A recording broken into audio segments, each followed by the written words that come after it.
Hello friends, welcome to Bhoomika's kitchen. ನಾನು ನಿಮ್ಮ ಭೂಮಿಕಾ ಸುದರ್ಶನ್.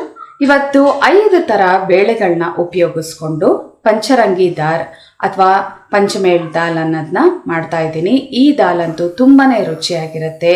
ನೀವು ಎಲ್ಲ ವೆರೈಟಿ ರೋಟಿಗಳ ಜೊತೆ ಸರ್ವ್ ಮಾಡ್ಕೋಬೋದು ಅಥವಾ ಪೂರಿ, ಚಪಾತಿ ಇಂಥದ್ದೆಲ್ಲದಕ್ಕೂ ಸರ್ವ್ ಮಾಡ್ಕೋಬೋದು. ಬನ್ನಿ ಈ ದಾಲ್ ಮಾಡೋದು ಹೇಗೆ ಅಂತ ನೋಡ್ಕೊಳ್ಳೋಣ.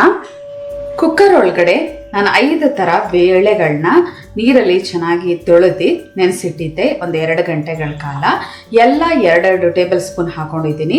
ತೊಗರಿ ಬೇಳೆ, ಹೆಸರು ಕಾಳು, ಉದ್ದಿನ ಕಾಳು, ಕಡಲೆಬೇಳೆ ಜೊತೆಗೆ ಮಸೂರ್ ದಾಲ್, ಇದಿಷ್ಟು ಬೇಳೆಗಳನ್ನ ಉಪಯೋಗಿಸಿದ್ದೀನಿ. ಇದು ಬೇಯೋಷ್ಟು ನೀರು ಹಾಕಿ ಇವಾಗ ಲಿಡ್ ಕ್ಲೋಸ್ ಮಾಡಿಕೊಂಡು ಒಂದು 3 ಇಂದ 4 ವಿಷಲ್ ಕೂಗಿಸ್ಕೊಳ್ತೀನಿ. ಮೀಡಿಯಂ ಟು ಹೈ ಫ್ಲೇಮಲ್ಲೇ ಕೂಗಿಸ್ಕೊಳ್ಳೋಣ. ಪ್ರೆಷರ್ ಬಿಟ್ಟಿದೆ, ಹುಟ್ಟು ನೋಡಿದ್ರೆ ಗೊತ್ತಾಗ್ತಾ ಇದೆ. ನೋಡಿ ಎಷ್ಟು ಸಾಫ್ಟ್ ಆಗಿ ಬೆಂದಿದೆ. ಈ ತರ ಬೆಂದ್ರೇನೆ ದಾಲು ತುಂಬಾ ಚೆನ್ನಾಗಿ ಆಗೋದು.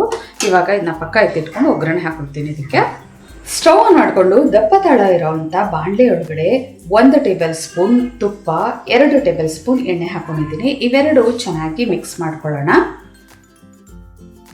ಒಂದ್ಸಲ ಈ ತರ ಮಿಕ್ಸ್ ಮಾಡಿಕೊಂಡು ಅರ್ಧ ಟೀ ಸ್ಪೂನ್ ಜೀರಿಗೆ ಹಾಕೊಳ್ತಿದ್ದೀನಿ. ಜೀರಿಗೆ ಒಂಚೂರು ಸಿಡಿಯೋದಕ್ಕೆ ಶುರು ಆಗಲಿ. ಜೀರಿಗೆ ಒಂಚೂರು ಚಟಪಟ ಅಂತ ಅಂತಿದೆ ಹಾಗೆ 2 ಈರುಳ್ಳಿ ಒಂದು ಸ್ವಲ್ಪ ಸಾಫ್ಟ್ ಆಗೋವರೆಗೂ ಫ್ರೈ ಮಾಡ್ಕೊಳ್ಳೋಣ ಹೈ ಫ್ಲೇಮಲ್ಲೇ. ಈರುಳ್ಳಿದು ಹಸಿಗಮ ಹೋಗಿ ಒಂಚೂರು ಸಾಫ್ಟ್ ಆದರೆ ಸಾಕು. ಬೆಳ್ಳುಳ್ಳಿ ಒಂದು 10 ಎಸಳು, ಶುಂಠಿ ಅರ್ಧ ಇಂಚು, ಇದನ್ನು ಸಣ್ಣದಾಗಾದರೂ ಕಟ್ ಮಾಡ್ಕೊಳ್ಳಿ, ಇಲ್ಲ ಅಂದರೆ ಜಜ್ಜಿಬಿಟ್ಟಾದರೂ ಹಾಕೊಳ್ಳಿ. ಇದ್ರ ಹಸಿಗಮ ಹೋಗೋವರೆಗೂ ಚೆನ್ನಾಗಿ ಫ್ರೈ ಮಾಡ್ಕೊಳ್ಳೋಣ. ಬೆಳ್ಳುಳ್ಳಿದು ಹಸಿಗಮ ಹೋಗ್ತಿದ್ದ ಹಾಗೆ 1 ಹಿಡಿಯಷ್ಟು ಮೆಂತ್ಯ ಸೊಪ್ಪು ಚೆನ್ನಾಗಿ ತೊಳೆದು ಸಣ್ಣದಾಗಿ ಕಟ್ ಮಾಡ್ಕೊಂಡಿದ್ದೀನಿ. ಈ ಮೆಂತ್ಯ ಸೊಪ್ಪು ಒಳ್ಳೆ ಘಮ ಬರೋವರೆಗೂ ಫ್ರೈ ಮಾಡ್ಕೊಳ್ತೀನಿ. ಮೆಂತ್ಯ ಸೊಪ್ಪು ಏನಾದರೂ ಇಲ್ಲ ಅಂದರೆ ಈ ಟೈಮಲ್ಲಿ ಕಸೂರಿ ಮೆಂತ್ಯ ಹಾಕೋಬೋದು. ಮೆಂತ್ಯ ಸೊಪ್ಪು ಒಳ್ಳೆ ಘಮ ಬರೋಕ್ಕೆ ಶುರು ಆಗಿದೆ. ಇವಾಗ ಮೀಡಿಯಮ್ ಸೈಜ್ 1 ಟೊಮೆಟೊ ಹಾಕಿ ಎಲ್ಲ ಚೆನ್ನಾಗಿ ಮಿಕ್ಸ್ ಮಾಡ್ಕೊಳ್ತೀನಿ. ಈ ಟೈಮಲ್ಲಿ ಉಪ್ಪು ಕೂಡ ಹಾಕೊಂಡ್ಬಿಡ್ತೀನಿ. ಟೊಮೆಟೊ ಬೇಗ ಸಾಫ್ಟ್ ಆಗುತ್ತೆ. ರುಚಿಗೆ ತಕ್ಕಷ್ಟು ಉಪ್ಪು, 1/4 ಟೀ ಸ್ಪೂನ್ ಅರಶಿನ ಎಲ್ಲ ಚೆನ್ನಾಗಿ ಮಿಕ್ಸ್ ಮಾಡಿಕೊಂಡು ಒಂದು 3 ನಿಮಿಷ ಬೇಯಿಸ್ಕೊಳ್ತೀನಿ. ಟೊಮೆಟೊ ಎಲ್ಲ ಚೆನ್ನಾಗಿ ಸಾಫ್ಟ್ ಆಗಿದೆ. ಖಾರಕ್ಕೆ ತಕ್ಕಷ್ಟು ಅಚ್ಕಾರದ ಪುಡಿ 1 ಟೀ ಸ್ಪೂನ್ ಅಚ್ಕಾರದ ಪುಡಿ ಹಾಕೊಳ್ತಿದ್ದೀನಿ. ಬೇಕಿದ್ರೆ ಖಾರ ನೋಡ್ಬಿಟ್ಟು ಹಾಕೊಳ್ತೀನಿ. ಜೊತೆಗೆ 1 ಟೀ ಸ್ಪೂನ್ ಧನಿಯಾ ಪುಡಿ, ಹುರಿದು ಪುಡಿ ಮಾಡಿರುವಂಥದ್ದು ಎಲ್ಲ ಚೆನ್ನಾಗಿ ಮಿಕ್ಸ್ ಮಾಡ್ಕೊಳ್ತೀನಿ. ಒಂದು 30 ಸೆಕೆಂಡ್ ಫ್ರೈ ಮಾಡಿದ್ರೆ ಸಾಕು. ಇವಾಗ ನಾವೇನು ದಾಲ್ ಬೇಯಿಸ್ಕೊಂಡಿದ್ವಲ್ಲ ದಾಲ್ಗಳೆಲ್ಲ ಅದನ್ನು ಹಾಕೊಳ್ತೀನಿ. ಈ ಪಾತ್ರೆಗೆ ಇನ್ನೊಂದು ಸ್ವಲ್ಪ ನೀರು ಹಾಕೊಳ್ತೀನಿ. 1 ಕಪ್ಪು ನೀರು ಹಾಕಿ ಇದಕ್ಕೆ ಹಾಕ್ತಾ ಇದ್ದೀನಿ. ಇವಾಗ ಚೆನ್ನಾಗಿ ಮಿಕ್ಸ್ ಮಾಡೋಣ. ಹೈ ಫ್ಲೇಮ್ ಮಾಡಿ ಇದನ್ನು ಕುದಿಯೋದಕ್ಕೆ ಬಿಡೋಣ.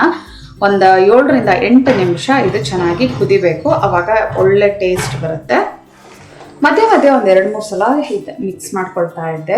ಇದನ್ನು ಚೆನ್ನಾಗಿ ಕುದಿಸ್ಕೊಂಡಿದ್ದೀನಿ. ಅದರ ಹಸಿಗಮ ಎಲ್ಲ ಹೋಗಬೇಕು. ಜೊತೆಗೆ ಉಪ್ಪು, ಹುಳಿ, ಖಾರ ಚೆನ್ನಾಗಿ ಹೊಂದ್ಕೋಬೇಕು. ಕೊನೆಯಲ್ಲಿ 1/4 ಟೀ ಸ್ಪೂನ್ ಅಷ್ಟು ಗರಂ ಮಸಾಲ ನಿಮ್ಮ ಮಸಾಲೆಗೆ ತಕ್ಕಾಗ ಹಾಕೊಳ್ಳಿ. ನಾನು ತುಂಬ ಕಮ್ಮಿ ಉಪಯೋಗಿಸೋದ್ರಿಂದ ಬರೀ 1/4 ಟೀ ಸ್ಪೂನ್ ಹಾಕೊಳ್ತಾ ಇದ್ದೀನಿ.